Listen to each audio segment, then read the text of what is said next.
Welcome to the Global Philosophy of Religion project at the University of Birmingham, led by Professor Yujin Nagasawa. We at Closer to Truth are pleased to present these discussions. Today, we explore Baha'i philosophy and metaphysics with Dr. Stephen Lambden, a leading scholar of Abrahamic religious texts, especially those of the Baha'i Faith. He has special interest in the Bible and the Qur'an and their relationship to Babi and Baha'i Arabic and Persian primary scriptural texts and doctrinal teachings. He is a research scholar at the University of California, Merced.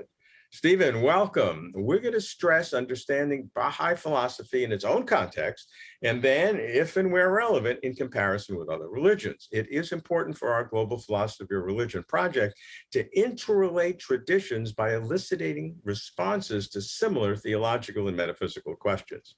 So let's start with a brief overview of the Baha'i Faith, very brief history, major categories. Thank you so much for including me in these wonderful presentations. Baha'i. So the Baha'i faith, or perhaps more accurately, the Baha'i religion, has its roots in the Middle East in the middle of the 19th century. Its founder prophet was born in Persia, or known today as Iran, in Tehran, and his parentally bestowed name was Mirza Hussein Ali Nuri. In later years, he took the title Baha'u'llah, which means the glory or splendor of God. And he early on became a follower of his forerunner, another Persian figure called Sayyid Ali Muhammad Shirazi, who was known as the Bab or Gate to religious truth. And the religion founded by Baha'u'llah has its origins in his declaration or his commission by God.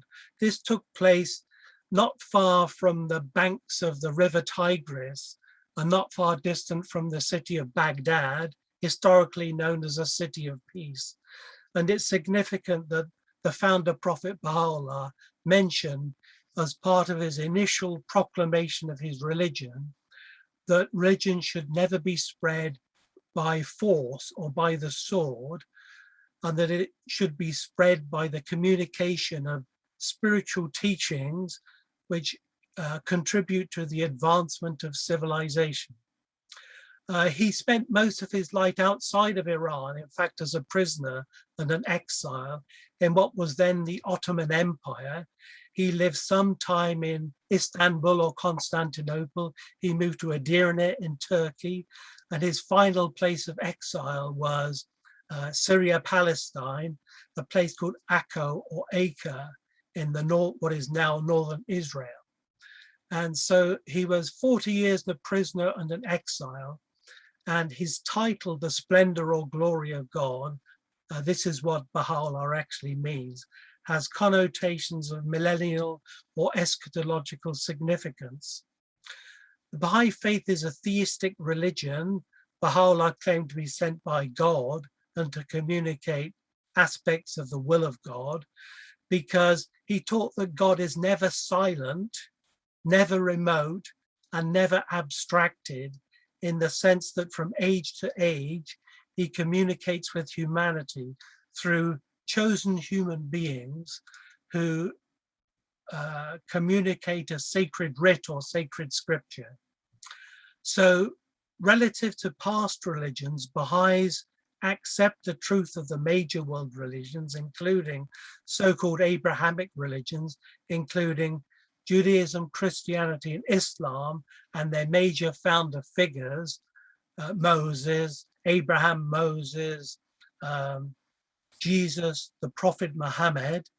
And they also assent to the sublime significance and importance of founders of certain Asian religions, including the Buddha and Zoroaster.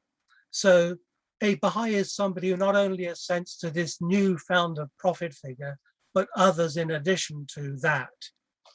Among the central teaching which Baha'u'llah communicated in maybe 100 volumes or more, something like 20,000 revelations in Persian and Arabic, some but many of which are not all translated and available and studied in detail at the moment, have to do with principles which include the oneness of mankind, that humankind should be considered as one. One of his major teachings is that the earth is but one country, and all humankind, men and women, people of various nations, are all part of the human civilization, and that they should learn to live in harmony. And the main purpose of religion is to promote this harmony.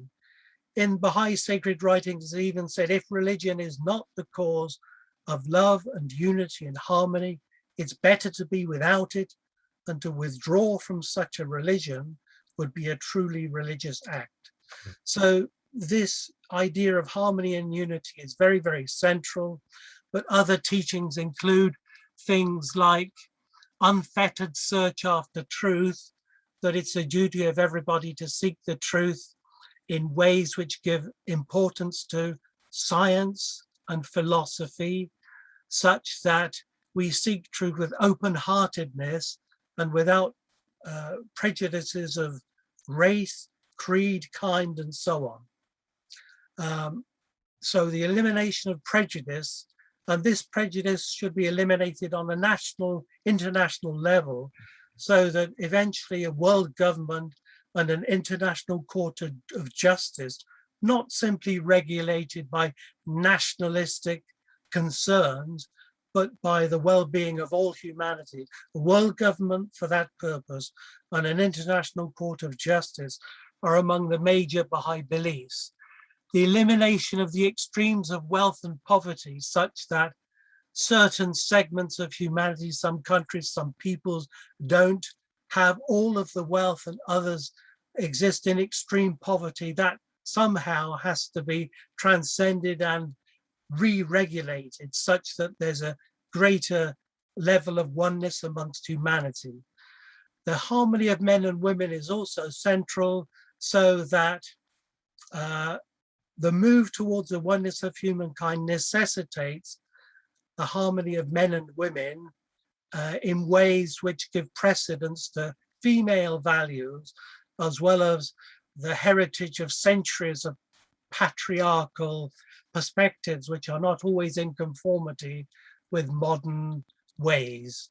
Give a quick sense of the Baha'i scriptures, and particularly the distinguishing between Babi and Baha'i scriptures, very briefly. Baha'is are sent to two recent major religions, the religion of the Bab, Sayyid Ali Muhammad Shirazi, another Persian born in Shiraz, who founded a religion that only lasted for 6 years. His religion was rooted in times of great persecution because he tried to change the Islamic norms of his day to incorporate a more global perspective, and reinterpreted the Qur'an, taught that Muhammad wasn't the last prophet in a restrictive sense, but the prophets would ever continue to come to humanity. He gave a massive scripture, as did Baha'u'llah himself, the founder of the Baha'i religion. And his scripture is in Persian and Arabic, just as the Bible is in Hebrew, a Semitic language, and Greek, largely Hebrew and Greek, an Indo-European language. So we have in Arabic Persian another so-called Semitic and Indo-European language. All right, let's now move to the questions about God, starting with the existence of God and what is God. So please define very precisely the Baha'i conception of God, and particularly, you alluded to, the linguistic and theological aspects of the Arabic word Baha, which, as you've written, is viewed by Baha'is as the quintessence of the greatest name of God. Yes, the Baha'i view of God on the most profound level is that we cannot really say anything about the essence, the ultimate reality of the Godhead. He's, to use a well-known phrase, one wholly other, one transcendent. And whatever we say about him is limited by our own conceptions or misconceptions. We create gods in our own consciousness, and our concept of God is partly molded by that. But God has many names and titles and attributes, and that God, because he can't come to earth directly, he's true transcendent, as Baha'is conceive it to do that, but he sends human beings or chooses human beings from age to age to represent him. They are people who have perfections within them, again, partly beyond our comprehension, such that they are open to receiving divine revelation from that unknowable reality in ways which are appropriate for humanity at the age in which they come. So Baha'is say God is essentially unknowable, but at the same time, very close to us. As I said earlier, he is not remote, he is close to us, and some sacred writings have closer than the jugular vein in the neck of the individual. And Baha'is assent to that. So everybody can know God and has been created with the capacity to know God and experience God. And these messengers of God come to elicit from within us those innate capacities such that we can evolve spiritually in greater levels of understanding of the purpose of God and of the moral necessities for living a good life in this world on this earth. Are there subtle differences between the Baha'i concept of God and those of the major Abrahamic religions? On one level, Baha'i and the major Abrahamic religions have very, very much in common. And Baha'is assent to the Bible and the Qur'an, but they have within their own sacred writings, sometimes deep interpretations of some central things within those religions. Not only the doctrine of God, but the doctrine of the prophets, doctrines about sacred things highlighted within their texts, such as the idea of resurrection, for example, is given detailed interpretations. Life and death is given detailed interpretations. So one of the Baha'i things is that, as you said earlier, the quintessence of the greatest name of God for Baha'is is the word Baha. We Baha'is think that this word Baha, meaning glory or splendor, sums up one aspect of divinity, which is his radiant beauty and splendor, and that is one of the central focuses as exemplified in the person of Baha'u'llah, the founder of the faith, about which we give very considerable importance. I want to understand the mystical or spiritual nature of the word itself, Baha, because all religions venerate the names of God, but they do it sometimes in very different ways. In Judaism, in some sects of Judaism, you cannot say the word. It is so sacred that it's a sin to say it, blasphemous to say it. So you have to say, instead of the name of God, by saying Jehovah or whatever, you say the name, Hashem. Other religions, maybe Eastern religions, the name has such mystical qualities that you recite it over and over and over and over again. Right. And so you have two completely opposite approaches to that sound of the name. So in Baha'i, what do you do with the name? Well, we kind of venerate the name as a sacred word, but maybe one of the signs of giving the word a particular importance is to bring God closer to us relative to that jugular vein nearness, that we don't hide his name away, but we give this particular name of splendor and glory and brilliance and light and so on as something which we can contemplate and learn something from about the proximity of the, in essence, unknowable divinity. So Baha is a word which brings God close to us. Baha is an Arabic word. It's not contained in the Qur'an, but it is a not uncommon Arabic word used in Islamic literatures.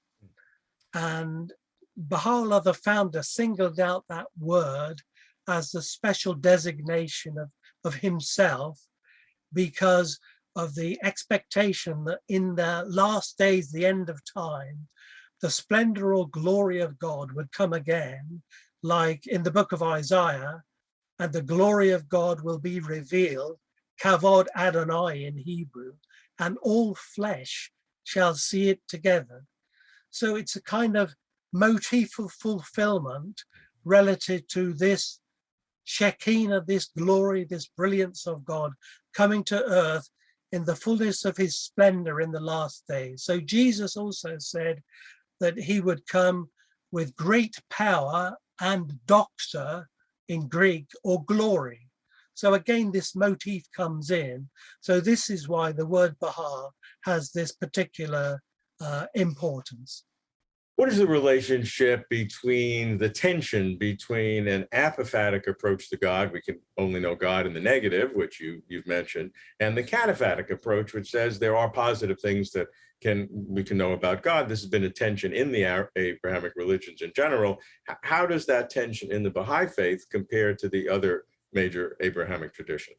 Yes, that tension exists, but that tension is not kind of problematic, because both the apophatic, the negative way, and the cataphatic, the positive way, are there in your face, as it were, such that the mystery of divinity is highlighted.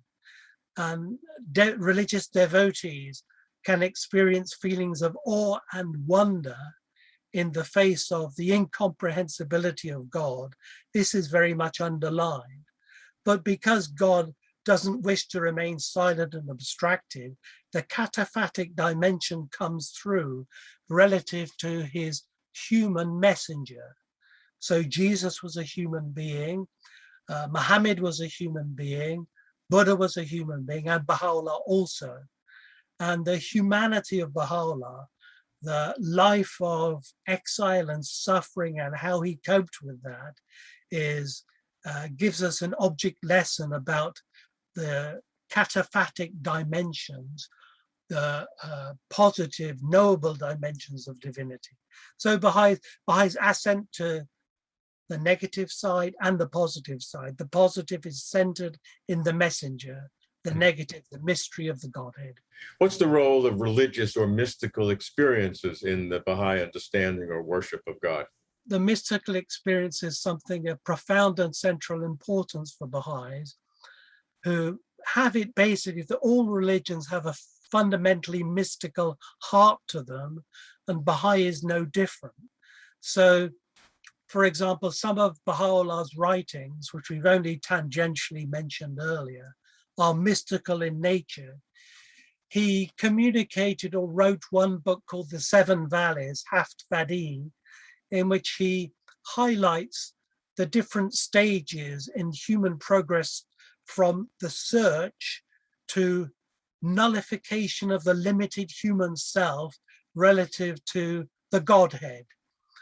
Fana and Bagar, those words in Persian and Arabic are used.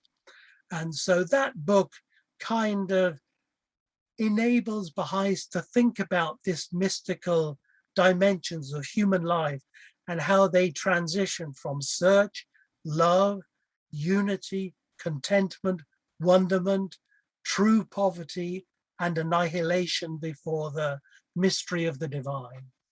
So the mystical side is central and very, very important. It is certainly a core belief of Baha'i faith that all or most religions do worship the same God, a question that other religions wrestle with more than Baha'i does. I understand that.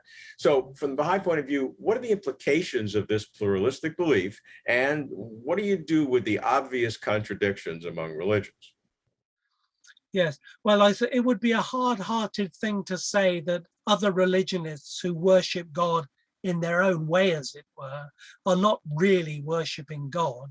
I don't think one can say that with any sense of sincerity and honesty and depth. It's better, and Baha'is hold this, that people who sincerely worship God may not always do that perfectly or accurately, or even focus upon, the most important attributes and qualities of God, ranging from justice and mercy to incomprehensibility, but that their acts of worship are irrelevant or that God doesn't pay any attention to them, is not a perspective that Baha'is could happily go along with.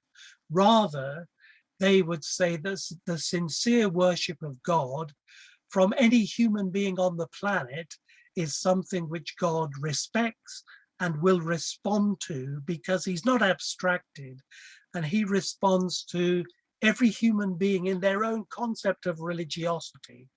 He would hope, of course, in the future that humanity would turn to a unifying perspective about religions and religiosity, and not feel inhibited within a religious doctrine which creates strife and disunity and warfare. Relative to differences between religions, one of the purposes of the Baha'i Faith is to reinterpret some of the central doctrines of past religions in ways which enable people of, say, Christianity and Islam to come together. So, for example, if we take the crucifixion of Jesus, very central to Christianity, you can't exactly base yourself within the New Testament, talk about the Christian religion, without giving importance to the sacrificial crucifixion of Jesus. But Muslims, or many Muslims, not all of them, but most of them today, would say that the crucifixion of Jesus never happens.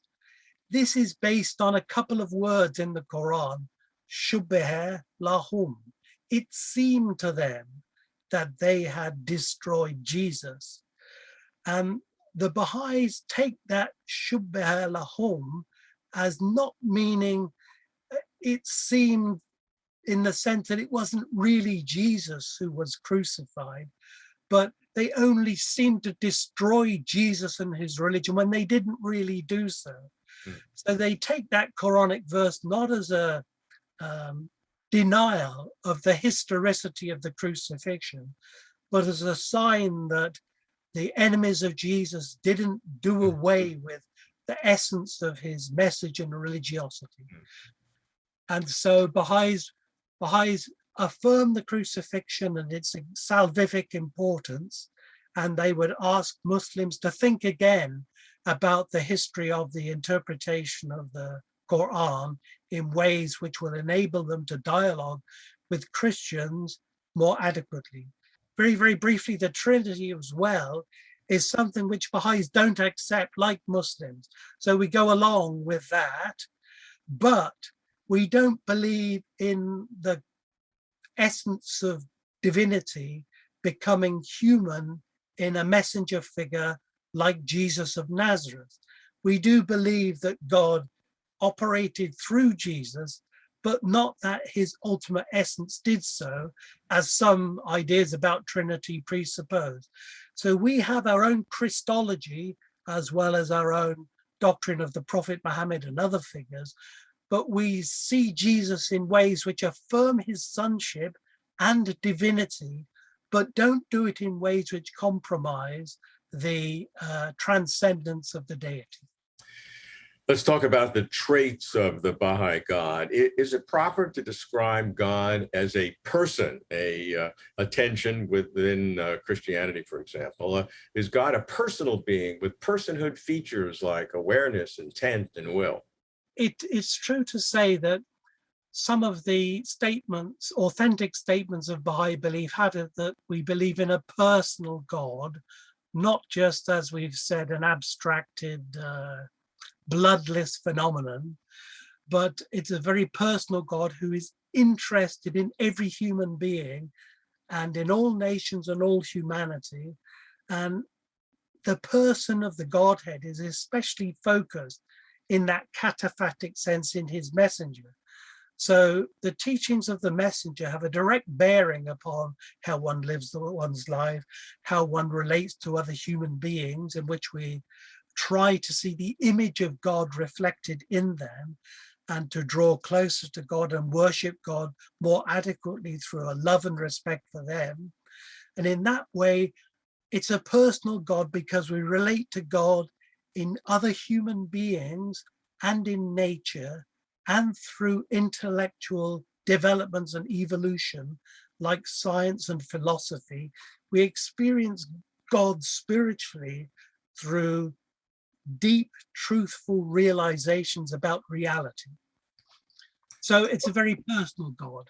So what are some specific attributes of God? In particular, how does the Baha'i philosophy of God relate to so-called perfect being theology, often in Christian philosophy, all the omnis, as we say, omnipotence, omniscience, omnipresence, omnibenevolence, all powerful, all knowing, present everywhere, all good. How do these characteristics apply to the Baha'i God? I think Baha'is can assent to all those omnis in the sense that God is all knowing, all wise, all X, all Y, etc., to an infinite degree. So we can't say the ultimate deity in himself is ignorant in some area. Therefore, he's supremely all-knowing, but not supremely beautiful or supremely close to us, and so on. We like the omnis. And in Baha'i, the Arabic superlative, which places a letter, an A sound before a usually triliteral verb, so Akbar, we've all heard that word, Allahu Akbar, God is most great or all greatest. The superlative of the word Baha is Abha, and that means all beautiful, all glorious. And that word is significant in Baha'i theology, and it's particularly singled out for levels of existence beyond this world, where we will all eventually go and where we will all continue to move closer to God. So all of the names and attributes of God given significance in Islam, and there are 100 of them, or 99, some say 4,000 and other figures. We like those, we assent to those, we highlight those. So for example, for Muslims, the word Allah is often called the greatest name of God, like for Baha'is, the word Baha is. Baha'is assent to Allah being the greatest name of God also. They also like the words Al-Rahman, Al-Rahim, which is number 2 and 3, and there are another scores of them, including holiness, Qudus, which depicts God as supremely sacred, incomprehensible again, and one utterly beyond in his sanctity and purity. How about the terms of God which are controversial within the Abrahamic religions, that God is changeless, timeless, and in particular impassible, meaning nothing can affect God, which seems the opposite of a personal kind of God. What is the Baha'i attitude towards that? The argument being that the ultimate perfection in perfect being theology is to be timeless, changeless, and impassible. I think Baha'is can largely, again, assent to those perspectives, those theological perspectives about God. And we strongly hold that God is aware of his creation, I say his, because of my patriarchal religious background, so not as a Baha'i. I shouldn't say his, I shouldn't say hers, I shouldn't even say hits, because it's genderless deity. But that God has those levels of perfection, of immutability and so on, that he's not affected by what happens in the universe, what individual human beings think about him, is things that we can assent to. We think relative to God's incomprehensibility and beyondness, this doesn't, as we said, make him remote, in the sense that God can change his mind, or he can reconfigure the nature of how he operates within creation, how he inspires human beings to carry forward his creation. It's an interesting Baha'i belief that the future of civilization depends on a number of things. One of those things is the religious doctrines of the latest messenger of God, like the need for unity and oneness and so on. But another one is the way that that divinity, that deity, inspires insightful individuals in the fields of science and philosophy and mysticism and so on. And that those thoughts and those deep religious ideas communicated through often saintly type individuals, and I should say sometimes not so saintly, because it's surprising how many brilliant concepts were communicated by people who had definite imperfections and who weren't the acme of their own religious identities. And so all kinds of scientific and philosophical ideas come from human beings themselves, and they supplement concrete revelational categories. And the final thing I want to say there is that those inspirations, according to Baha'i, come from the world beyond this one through aspects of an immaterial Holy Spirit, which connects with the hearts and minds of people without distinction, without limitations. Now, that doesn't mean that individuals become infallible communicators of God's will. That's not the case, but they can become significant communicators of new realizations important for the well-being and future of civilization.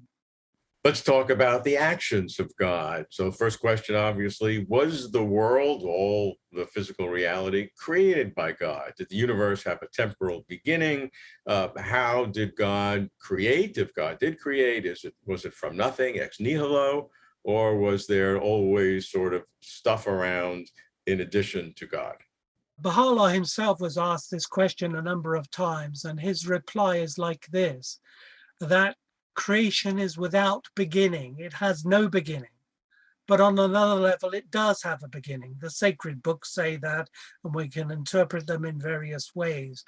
But the mature, developed Baha'i point is that the universe is beyond beginning.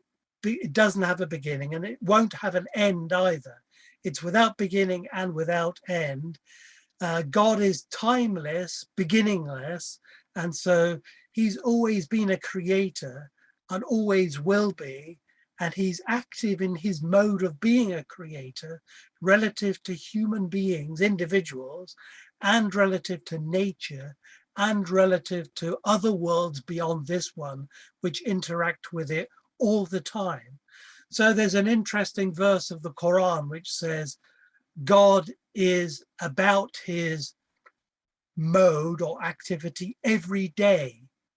So he's fi sha'n, about, if you look at the translations of Quran, I think it's 5629, you'll see that the translations of that fi sha'n in a category or something like that are wildly different, because it's hard to say exactly what that means, maybe deliberately so.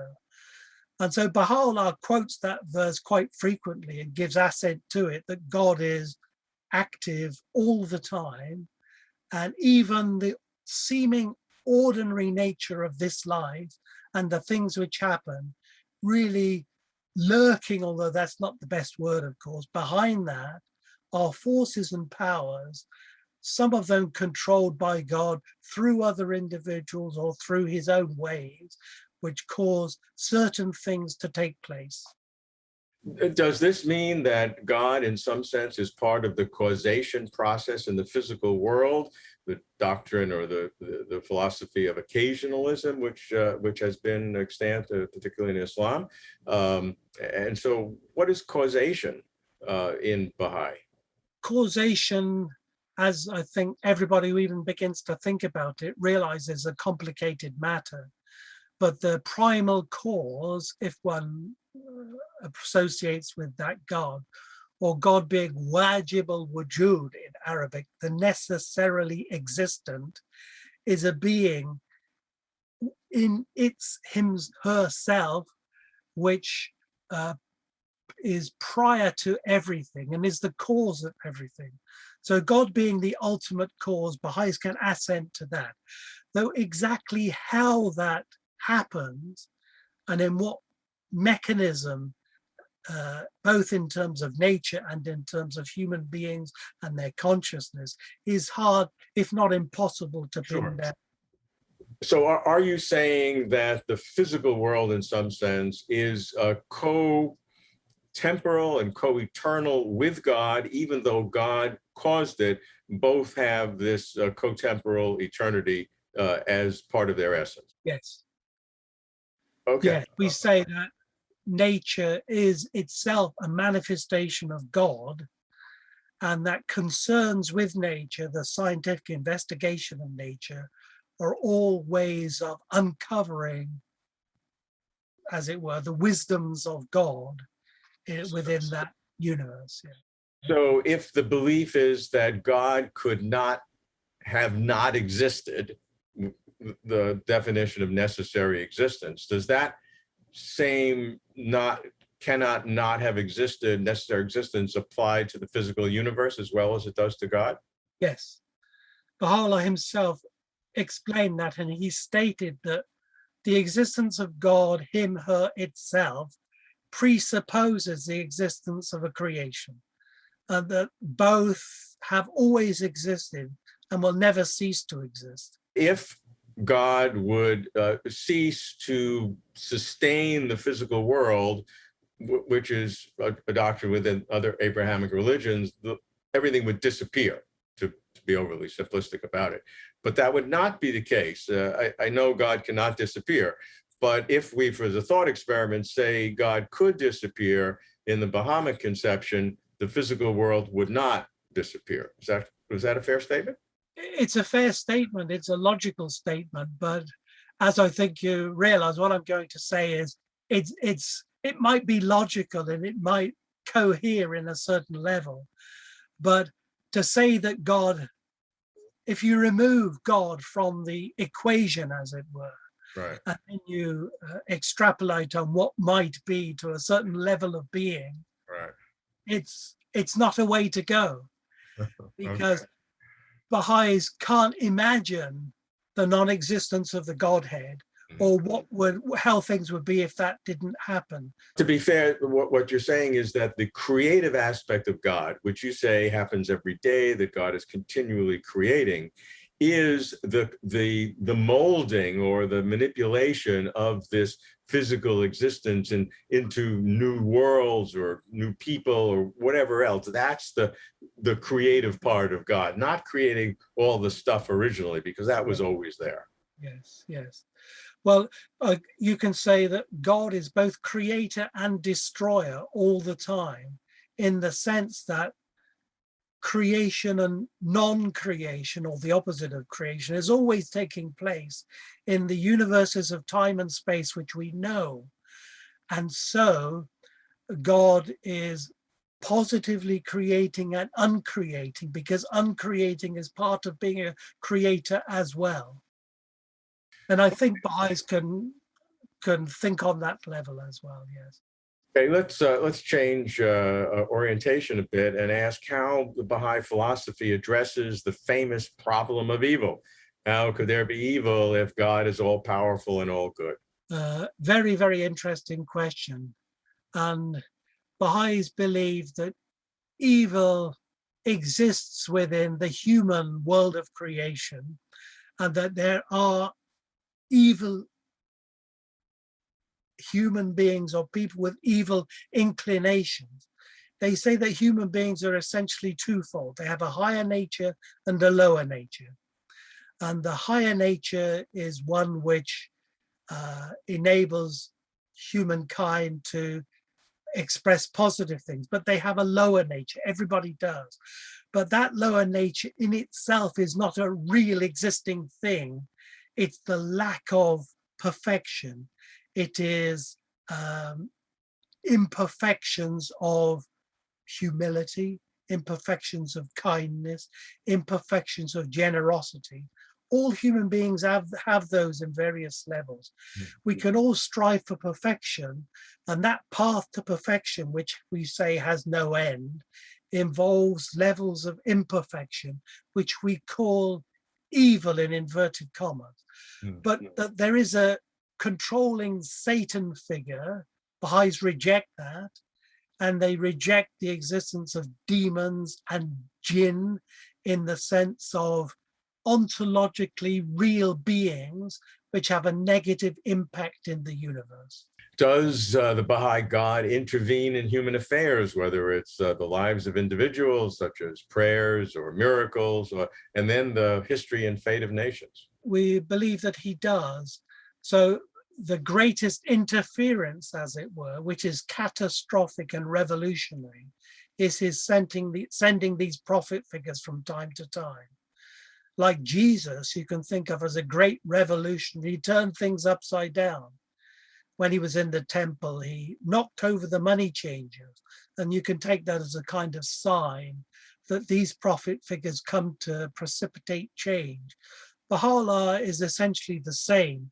He came to precipitate change in perspectives which will have an impact upon shifting human beings from the limitations of selfishness and expressing that in negative ways to more balanced, loving ways of life which promote harmony and unity. In the Baha'i tradition, then, what are the implications? What are the eschatological events, messianic expectation or hopes related to these individuals throughout history and to the Baha'i founders? Yes, most religions have a messianic element to them. They believe that some kind of important, possibly divine figure would come in the future, or even God himself would come. And that messianic apocalyptic event would precipitate change. And so Baha'is acknowledge the truth of those expectations relative to past religions and find modes of fulfillment for them within their sacred writings. So, for example, the second coming is something important in the New Testament.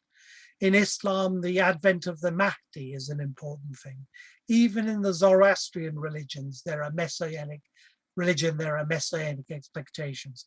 And each of these particular messianic figure is pictured in a particular way.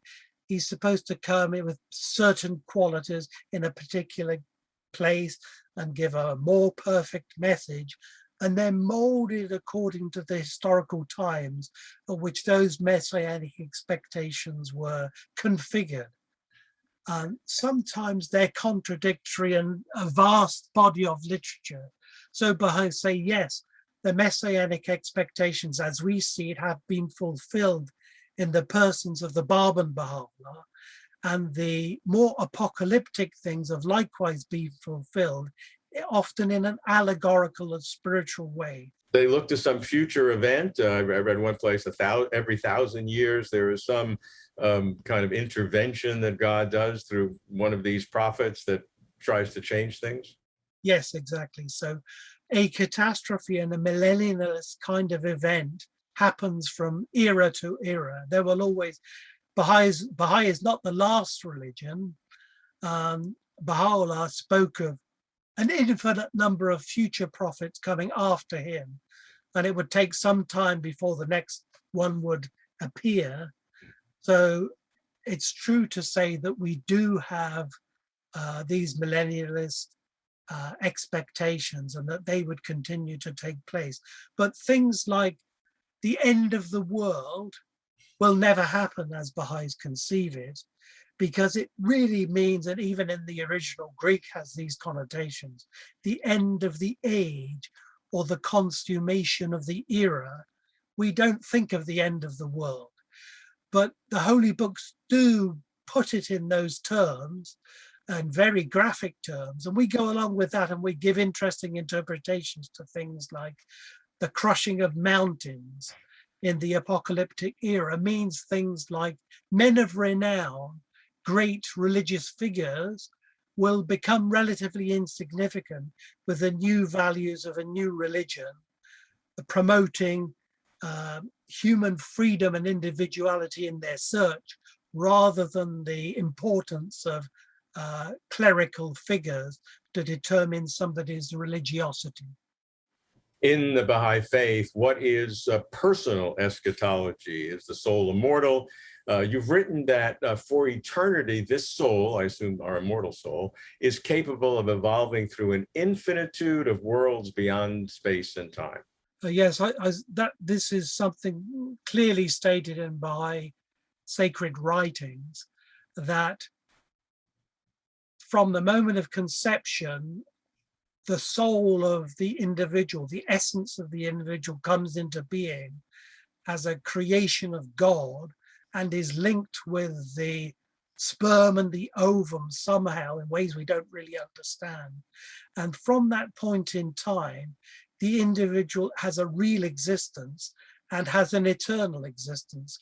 Whether they live a good or a bad life is secondary to that, because their essence is always something which will function through the 70 or whatever years of their life here, and for an infinitude of time in other worlds, which are kind of incomprehensible to us while we're here. And so everybody has a life after death. Everybody will have new dimensions of beings, of existence to explore after they leave this world at the time of their death. Does reincarnation, as it works in some Eastern religions, appear in Baha'i philosophy? The question of reincarnation is an interesting one, and it's defined in various ways and put forward in various ways. And Baha'is, if you think that incarnation means the human being, their essence coming back here and gradually becoming more perfect through the mechanism of living another human type life here, we don't go along with that. Reincarnation is not something which Baha'is would assent to, although we do believe there's truth in some aspects of the philosophy behind a belief in reincarnation. Well, that articulates with what you said earlier, that it's an eternal process that's going on through different worlds in different ways. The key distinction, though, is that this one life is all you get here, and one's not coming back in another person or another animal or some other form. Yes, exactly. So because we posit the existence of an infinitude of worlds beyond this one, it's not so centrally important to even consider coming back to this. Sure. Yeah. Is the Baha'i a universalist religion with respect to either salvation or nirvana? Will every individual ultimately be redeemed or brought to God or reach the highest state? Or will there be some separations, as the other Abrahamic religions generally preach, that there will be some separations between those who are close to God and those who are not, and the not can be a hell or an annihilation or estrangement or some other concept? Yes, the Baha'i writings have it that there's a heaven and a hell in every state of consciousness, in every human being, and in all of those dimensions beyond this one. Some individuals give precedence to trying to be ethically and morally better people and thus moving closer to God, and others aren't particularly concerned with those things or have a propensity to hurt others for one reason or another. And we are all imperfect and evil in inverted commas, and all have potentialities to go further. But there will always be differences in all of the realms and levels, whether this world or those beyond, because each individual is unique and has unique potentialities and may or may not evolve according to their God-given purpose. Let's have some quick answers to some questions in metaphysics, which we apply to all the different religions. First question is, what is ultimate reality? And we ask that question in terms of what exists. What are the fundamental non-reducible categories of all reality? as you will have probably guessed from the answers that I've given to things so far, Baha'i considers the question, what is ultimate reality, as a bit of a non-starter, because we cannot really know what ultimate reality is. We can know degrees of reality in certain contexts or in certain scientific contexts or human contexts, but ultimate reality is a question which in itself is difficult to pose if you have this very expansive view of the nature of being and its multifaceted, interesting, endless nature. So Baha'is don't much go around talking about ultimate reality unless they want to learn something about the wonder and awe of incomprehensibilities and the spiritual modes of consciousness, which might result from thinking on those lines. So what then, though, are the non-reducible categories? I think from our conversation, I would say that God is a non-reducible category, and the material world, which is coterminal and co-eternal with God, is non-reducible, and you have these sort of two big categories, and God can be the creator and manipulate one. Would that be legitimate? I think it would. What you say is absolutely perfect way of putting the implications of what I said earlier. So God is an ultimate category, and humans and creation is also an ultimate category. But Baha'is would go beyond that even. They would say that there are, and this is specifically said in their sacred writ, that there are universes beyond the universes we, in inverted commas, know, such that we can't easily draw clear parameters and lines, because we now exist in this limited worldly domain, let alone know what kind of parameters a universe beyond this one has, and that we do assent to an infinitude of universes, seen and unseen. One final question, and that's the relationship between God and the nature of consciousness. Because one of the contrasts between Eastern religions and Abrahamic religions seems to be that in the Abrahamic religions, God has this aseity, this absolute sovereignty over everything, and God then created consciousness, whether it's in humans or other aspects. The Eastern religions, some would have no God, and consciousness being the primordial ultimate reality, and others, consciousness is the primary and sort of gives rise to God or various gods. So in the Baha'i Faith, what is the relationship between this core consciousness, fundamental consciousness, cosmic consciousness, and the Baha'i God? What this evokes in my mind is there's a sacred tradition which goes like this: before all else, God created the mind, or the intellect, al-aql in Arabic. Before everything, God created that. And I know there are traditions that God created quite a large number of things before everything else. But that one in particular is interesting in the sense that some form of consciousness or awareness informs and controls, is not the best word to use, controls the ways in which things evolve and operate within the domain of the universe. And so we would say that just as all human beings have a consciousness, God has a consciousness, a direct and an indirect one which we can never even approach or think about, and another one through his messenger, whose consciousness is of sublime magnitude and importance.